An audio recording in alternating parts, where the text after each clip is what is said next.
Значи, сещате ли се, вие, така, филмите на ужасите винаги има по едно малко сладко русо момиченце, което винаги така плаши хората. И ние си имаме едно друго малко сладко русо момиченце, което радва обаче хората. Плаши и радва. Толкова миловидна. Да. Най-миловидните са най-страшни според мен в хорър филмите. Намекване. Има нещо такова. Да.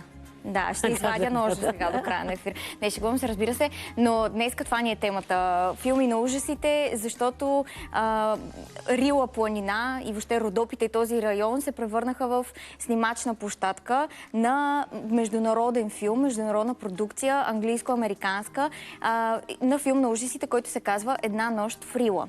И аз попадам на тази новина преди известно време и ми става изключително интересно откъде на къде някой е решил да снима филм на ужасите в Рила точно, и то да се казва Една нощ в Рила, защото някакси за мен това не е нещо, кой знае колко плашещо, но открих продуцента и режисьора на този филм, който се казва Мартин Нуза. Той е англичанин, който живее в Гибралтар и е женен за българка и от години е влюбен в нашата страна и в природата, и съвсем случайно по време на една ваканция му хрумва тази идея, но ще разберете и от срещата защо.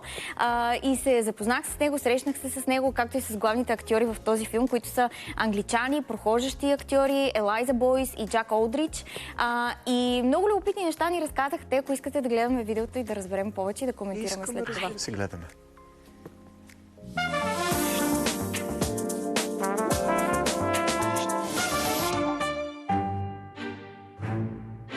Една обикновена семейна почивка край София. Една вила, която изглежда твърде странна. Мартин Нуза, продуцент и режисьор, отсяда край София със своята съпруга, която е българка.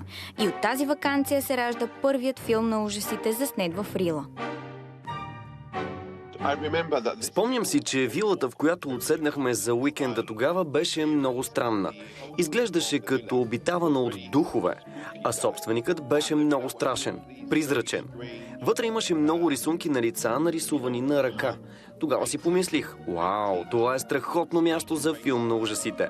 Така се роди идеята за филма.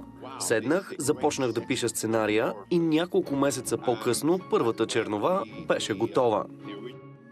Остава само да намерят и перфектната локация. Цялата концепция на филма е за група младежи, които идват от Великобритания в България заради рок-фестивал и търсят вила, в която да отседнат, защото за тях това би било по-икономично, отколкото в хотел. Трябваше да намерим вила, която да е в планината и да е сред нищото, да създава усещане за нещо странно, нещо плашещо. Дъщеря ми, Елена, тогава беше в София.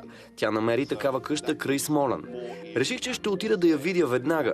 Буквално отидохме там през нощта, беше толкова страшна, влюбих се веднага в локацията. Така идеята за Една нощ в Рила става реалност. За главните актьори, англичаните Елайза Бойс и Джак Олдрич, България е напълно непозната територия, но не за дълго. Първото нещо, което направих, когато спечелих ролята, беше да потърся в Google Рила планина. И е толкова красива. Наистина, България е едно скрито съкровище и никой не говори за това в Лондон. Смолян е толкова красив също. За планини, разходки. Мартин ми прати снимка на вилата и си казах, вау, това място изглежда много готино, но и малко страшничко. Перфектно за филма. Случваха ли се странни неща, докато снимате филма? Имаше ли нещо паранормално? Всъщност да, чувахме странни звуци през нощта непрекъснато. Основно във вилата. Един от актьорите, Кърт, една нощ е излязъл навън да се разходи, започнал е да чува ехото на собствените си стъпки. Паникьосал се и се е прибрал веднага, защото не е знаел какво е.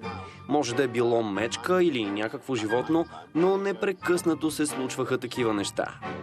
Една нощ се събудих към 4 от някакви звуци навън, но ме беше прекалено страх, за да стана от леглото и да погледна през прозореца, защото си казах, не искам да знам какво има отвън. Въпреки паранормалната активност в планината, един английски продуцент и режисьор избира точно България за локацията на филма си. Едно от нещата, които силно исках за този филм, е да насоча фокуса към България и традициите й. Имаме сцена с кукери, имаме сцена с кабагайда и гайдар. Храната, традициите. Имаме и ракия във филма. Всички си казват на здраве, като се гледат в очите. Както и това да си сваляш обувките преди да влезеш в къщи. Просто изследвайте България, промотирайте България.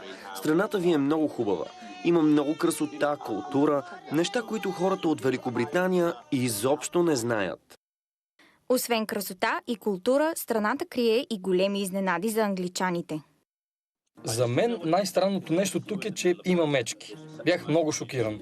Имаше знаци за тях и хората носеха спрейове против мечки в някои райони. Има толкова хубава общност в Смолян. Хората бяха толкова приятелски настроени, говориха си с нас по улиците. Чувствахме се много добре. Много хора ни питаха за филма. Чувствах се и в безопасност напълно. Не знам, но живея в Лондон и може би Джак усеща същото, за съжаление. Там нямаш тази привилегия. Не се чувстваш особено безопасно. Но тук, дори да се разхождаш през нощта, всичко е напълно окей. Една нощ в Рила ще има първите си срещи с зрителите до края на годината. Нашият монтажист качва файловете от снимките все още. И сега, докато си говорим, имаме около 10 терабайта материали. До края на годината всичко би трябвало да е готово за премиера. Искам да направим премиера тук, в България и една в Великобритания. И се надявам скоро филмът да има и своето продължение. Чакай, има идея за продължение ли? Да, искаме да се случи. Уау, това звучи страхотно. Благодаря, че споделихте тази тайна с мен.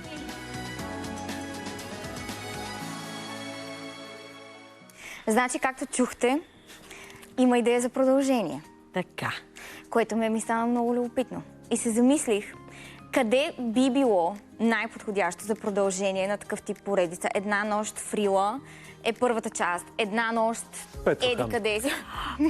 Между другото, да. Ти извинявай, малко черен хумор, но да разкажем историята крайна на сметка. Мартин Нуза за това. Ще се вдъхновим. Или Аз си на представям... българското Черноморие има един абсолютно изоставен комплекс, който е построен и зарязан. Призрачен е, да. Да, и там също е за кошмар. Има и нови, които никто. Които също са... А знаеш ли къде ми хрумна? Ако търсим планини да са, може би в Странджа ще му е интересно. Там е много мистично всичко. Така е, да. Има места. Сега къде ще бъде интересно? Има села, които са изоставени в Странджа. Да, които няма само зловещи. празни къщи. Да, са много това зловещи. също би било добро.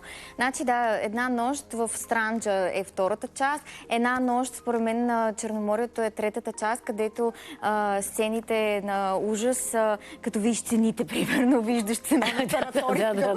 Е така, както в видеото показаха. И четвърта вече, пета, шеста, Дочев ще измисли къде да са следващите части. Измислихме. В Петрохан казахме, да. Да, в Петрохан също ще има част.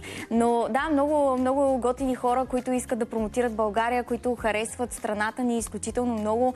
И ми стана много интересно да видя филма, така че до края на годината го чакаме този филм на ужасите "Една нощ в Рила".